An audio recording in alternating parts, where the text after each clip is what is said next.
Robert Louis Stevenson. Treasure Island. Chapter 32. The Treasure Hunt. The Voice Among the Trees. Partly because of the fear from this event, and partly to let Silver and the sick men rest, the whole group sat down as soon as they reached the top of the hill. The plateau was a little sloped to the west, so the place where we stopped gave us a wide view on both sides. In front of us, over the tops of the trees, we saw the Cape of the Woods with waves breaking on it. Behind us, we could not only look down at the anchorage and Skeleton Island, but also see, far across the narrow land and the eastern low ground, a wide open sea to the east.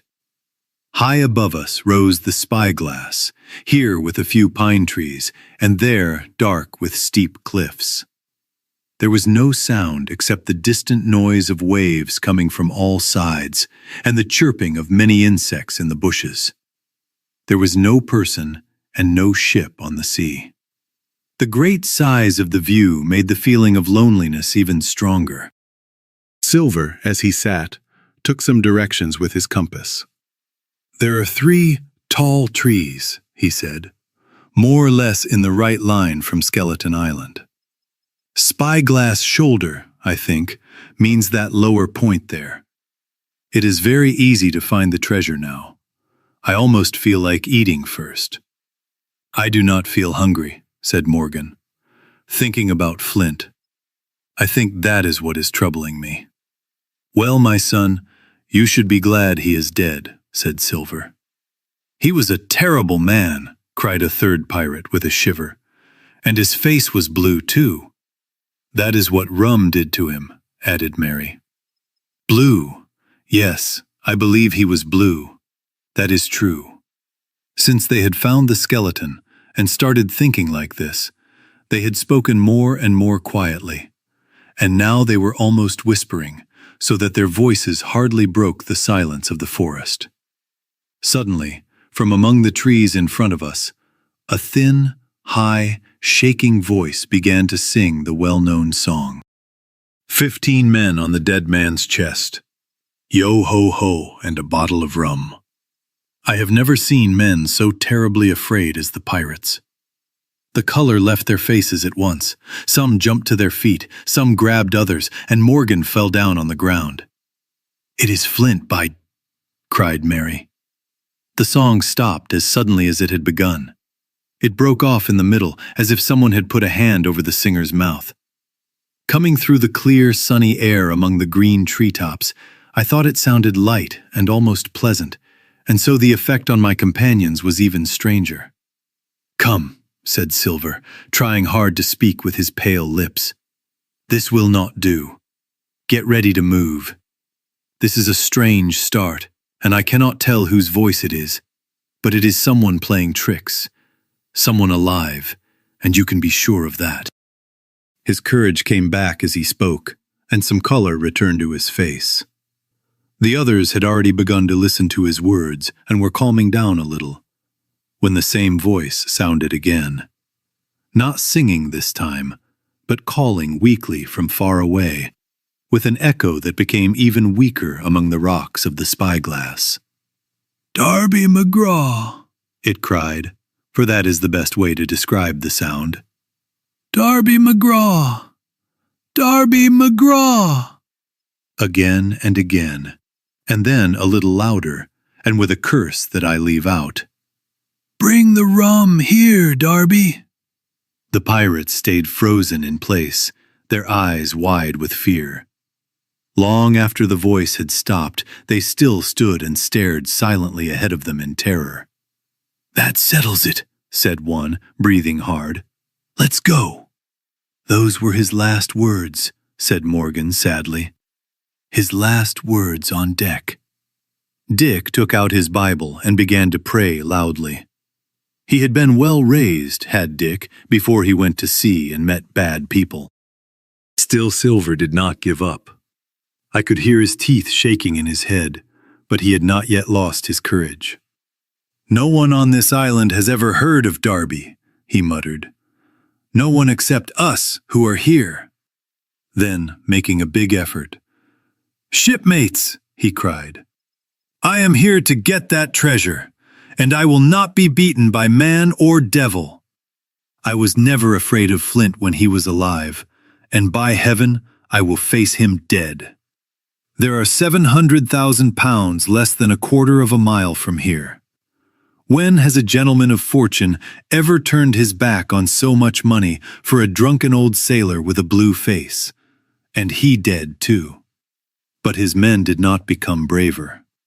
Instead, they seemed even more afraid because of his bold words.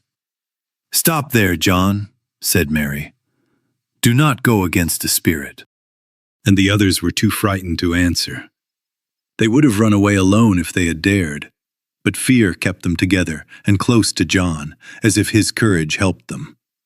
He, for his part, had mostly controlled his own fear. "A spirit? Well, maybe," he said. "But there is one thing I do not understand. There was an echo. Now, no one has ever seen a spirit with a shadow. So why would it have an echo? That is not natural, surely." This argument seemed weak to me. But you never know what will influence superstitious people, and to my surprise, George Merry felt much better. "Well, that is true," he said. "You have a good head on your shoulders, John. Turn around, mates. I think this crew is going the wrong way. And now that I think about it, it sounded like Flint's voice, I agree, but not quite as clear as his. It sounded more like someone else's voice. It sounded more like—" "By heaven, Ben Gunn!" shouted Silver. "Yes, that is right," cried Morgan, jumping to his knees. "It was Ben Gunn." "It does not make much difference now, does it?" asked Dick. "Ben Gunn is not here, in his body, any more than Flint." But the older sailors laughed at this idea. "Why, nobody cares about Ben Gunn," cried Mary. "Dead or alive, nobody cares about him." It was surprising how their spirits came back, and how the natural color returned to their faces. Soon they were talking together, sometimes stopping to listen, and not long after, hearing no more sounds, they lifted their tools and started again, with Mary walking first and using Silver's compass to keep the right direction towards Skeleton Island. He had spoken the truth. Dead or alive, nobody cared about Ben Gunn. Only Dick still held his Bible and looked around him as he walked, with frightened eyes. But no one supported him, and Silver even made fun of him for being careful. "I told you," said he. "I told you you had ruined your Bible. If it is no good for swearing on, what do you think a spirit would care about it? Not that." And he snapped his big fingers, stopping for a moment on his crutch. But Dick could not be comforted. In fact, it soon became clear to me that the boy was becoming ill. Made worse by the heat, tiredness, and the shock of his fear, the fever that Dr. Livesey had warned about was clearly getting worse very quickly. It was easy walking here on the top. Our path went a little downhill because, as I have said, the plateau sloped to the west. The pine trees, both big and small, stood far apart, and even between the groups of nutmeg trees and azaleas, there were wide open spaces under the hot sun. As we went almost northwest across the island, we came closer on one side to the slopes of the Spyglass, and on the other side we saw more and more of the western bay where I had once been in the small boat, afraid and shaking. We reached the first of the tall trees, and by using the compass, we saw it was the wrong one. The same happened with the second. The third rose nearly 200 feet into the air above a group of bushes. It was a giant tree, with a red trunk as big as a small house, and a wide shadow around it where many men could stand and move. It could be seen clearly from the sea on both the east and the west, and it could have been used as a sailing mark on the map. But it was not its size that now impressed my companions. It was the knowledge that 700,000 pounds in gold lay buried somewhere under its wide shadow. As they came closer, the thought of the money pushed away their earlier fears. Their eyes shone brightly, their steps became quicker and lighter, and all their thoughts were fixed on that treasure, on a life of spending and pleasure that was waiting there for each of them.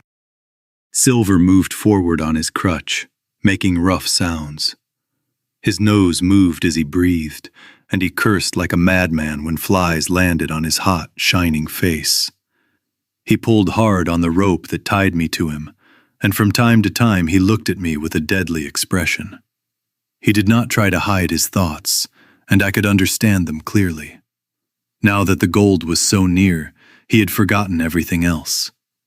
His promise and the doctor's warning were both forgotten, and I was sure that he planned to take the treasure, find and get on the Hispaniola at night, kill every honest man on the island, and sail away as he had first planned, with both crimes and riches. Shaken as I was by these fears, it was hard for me to keep up with the fast pace of the treasure hunters. From time to time I stumbled, and then Silver pulled the rope roughly and gave me angry, dangerous looks. Dick, who had fallen behind us and was now at the back, was talking to himself, saying both prayers and curses as his fever kept rising. This made me feel even more miserable, and to make it worse, I could not stop thinking about the terrible event that had once happened on that plateau, when that cruel pirate with the blue face, the one who died in Savannah, singing and shouting for drink, had killed his 6 companions with his own hand. This place, which was now so quiet, must have been full of cries then, I thought. And with this thought, I almost believed I could still hear those cries. We were now at the edge of the bushes. "Hooray, mates, all together!" shouted Mary, and the men in front began to run. And suddenly, not 10 yards ahead, we saw them stop. A low cry rose.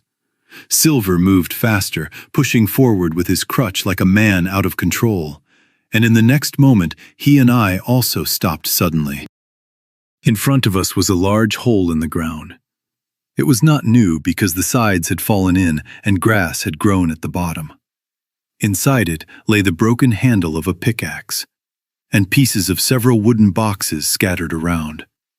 On one of the boards I saw, burned with a hot iron, the name Walrus, the name of Flint's ship. Everything was clear. The treasure had been found and taken. The 700,000 pounds were gone.